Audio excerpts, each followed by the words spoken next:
Hello friends, आज हम एक इंतहाई अहम टॉपिक लेके आए हैं, सिंगल लाइन डायग्राम। इलेक्ट्रिकल में सिंगल लाइन डायग्राम वो डायग्राम या वो ड्राइंग होता है जिसमें एक पेज पे या एक ही ड्राइंग में आप किसी भी पावर स्टेशन और डिस्ट्रीब्यूशन को इजीली समझ सकते हैं। सिंगल लाइन डायग्राम वो डायग्राम होता है जिसमें आप जनरेशन से लेके डिस्ट्रीब्यूशन तक इक्विपमेंट्स की कैपेसिटी, उनकी वैल्यू, उनकी केबल साइजिंग, तमाम चीज़ों को, उनकी जो बेसिक चीज़ें हैं उनको एक ही डायग्राम से इजीली समझ सकते हैं। ये एक डायग्राम हम लेके आए हैं किसी पावर स्टेशन का। इसको हम एक्सप्लेन करेंगे तो आप इजीली कोई सिंगल लाइन डायग्राम को समझ भी सकेंगे और बना भी सकेंगे। तो let's start with this diagram. इसमें आप देखें कि 6 जनरेटर्स हैं, पैरेलल ऑपरेशन में हैं। पैरेलल ऑपरेशन का मतलब है कि 6 जनरेटर्स लोड को इक्वली शेयर कर रहे हैं किसी एक स्टेशन में। अब G1, G2, G3, G4, 5, 6 ये जनरेटर्स हैं। इसमें सबसे पहले आप देखें जो G1 है उसमें जनरेटर की कैपेसिटी है 4 MVA का जनरेटर है और जनरेशन है 6.6 kV की।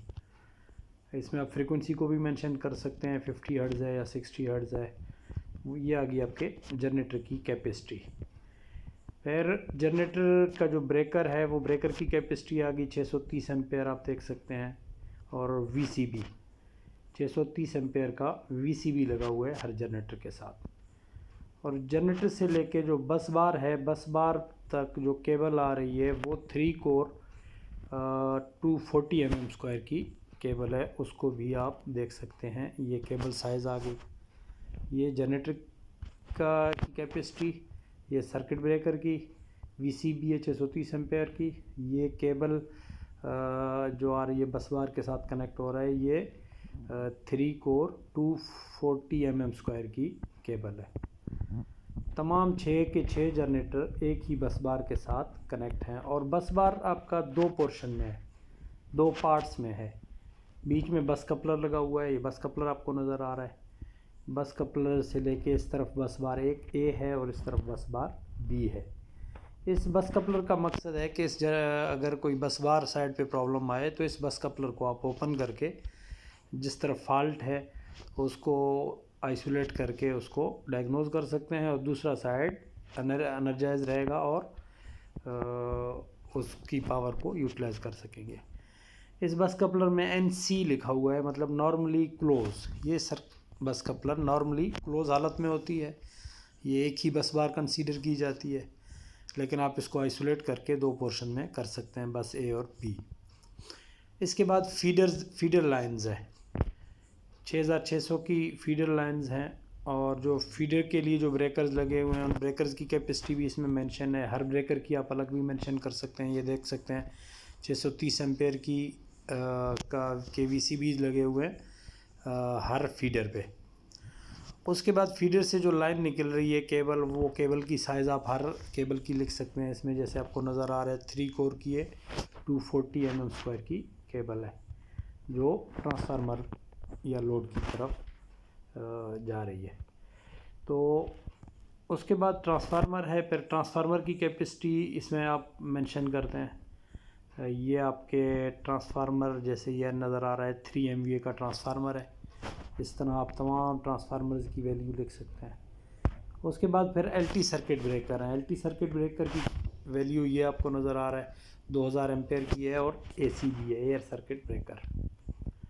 तो ये जनरेटर से लेके एक एयर सर्किट ब्रेकर तक एक्सप्लेन कर दिया। इसमें फिर आप 2 ट्रांसफार्मर्स को की लोड को एक बस कपलर के थ्रू कनेक्ट कर सकते हैं। अगर एक ट्रांसफार्मर को आपने आइसोलेट करना है, जैसे इस ड्राइंग में जो लॉजिक दी हुई है, इस ट्रांसफार्मर को अगर आप आइसोलेट करेंगे तो इस बस कपलर को क्लोज़ करके एक ट्रांसफार्मर के थ्रू लोड शेयरिंग कर सकते हैं। ये बस कपलर जो LT साइड पे हैं ये नॉर्मली ओपन कंडीशन में है, आपको नज़र आ रहा है। इसके बाद आप देख सकते हैं ये जो डॉटेड लाइन, जो रेड डॉटेड लाइन आपको नज़र आ रहा है, ये एक सब स्टेशन है, आपका मेन सब स्टेशन है जहाँ जनरेशन आ रही है। आपकी जो MV स्विच गियर है वो है डॉटेड लाइन वाली सब स्टेशन में, जिसमें तमाम VCBs लगे हुए हैं, जनरेटर्स के भी और फीडर्स के भी। उसके बाद आप यहाँ देख सकते हैं ब्लैक डॉटेड लाइन में, ये एक दूसरे सब स्टेशन में जहाँ पे ट्रांसफार्मर्स, जैसे ये T1 का नाम दिया है, इसको T2 का, इन दोनों की जो लोड है वो किसी एक सब स्टेशन के थ्रू आप दे सकते हैं। इसके बाद आगे चलें तो यहाँ आपको नज़र आ रहा है एक और जनरेटर, EG के नाम से, एमरजेंसी जनरेटर। इस स्टेशन में ये एक एमरजेंसी जनरेटर लगा हुआ है। ये एमरजेंसी जनरेटर नॉर्मली इंडस्ट्रीज़ में डीजल इंजन होती है, और इसका मकसद होता है कि अगर किसी वजह से आपका टोटल ब्लैकआउट हो जाए, टोटल पावर फेलियर हो जाए, तो ये एमरजेंसी जनरेटर ऑनलाइन आ जाता है और आपके क्रिटिकल इक्विपमेंट्स को पावर सप्लाई करता है। और क्रिटिकल इक्विपमेंट के साथ साथ आपके जो जनरेटर ऑक्सिलरीज़ हैं, जिसके थ्रू आपने दोबारा जनरेटर्स को चलाना है, तो इस एमरजेंसी जनरेटर के पावर के थ्रू आप दोबारा अपनी जनरेटर्स को रिस्टोर कर सकते हैं, चला सकते हैं। अगर एमरजेंसी जनरेटर ना हो या आपके पास कोई ऐसा पावर ना हो जिससे आप जनरेटर्स को चलाना चाहें, जनरेटर्स को चलाने के लिए भी उसके ऑक्सिलरीज़ होते हैं जिनको पावर सप्लाई की रिक्वायरमेंट होती है। तो ये एमरजेंसी जनरेटर भी इंतहाई एक अहम जनरेटर है जो आपको इस ड्राइंग में नज़र आ रहा है। ये ब्लू डॉटेड लाइन में जैसे शो किया है इसके सब स्टेशन को, ये वाली, और इसके साथ कनेक्ट है। इसका नॉर्मली ये ब्रेकर ओपन होता है और जनरेटर स्टॉप कंडीशन में, टोटल पावर फेलियर की सूरत में ये स्टार्ट हो जाता है और इस बस बार को सप्लाई प्रोवाइड करता है जो क्रिटिकल इक्विपमेंट से यहाँ कनेक्ट होते हैं। और ये इसमें एक बस कपलर भी है, दूसरे साइड को भी आप एनर्जाइज कर सकते हैं।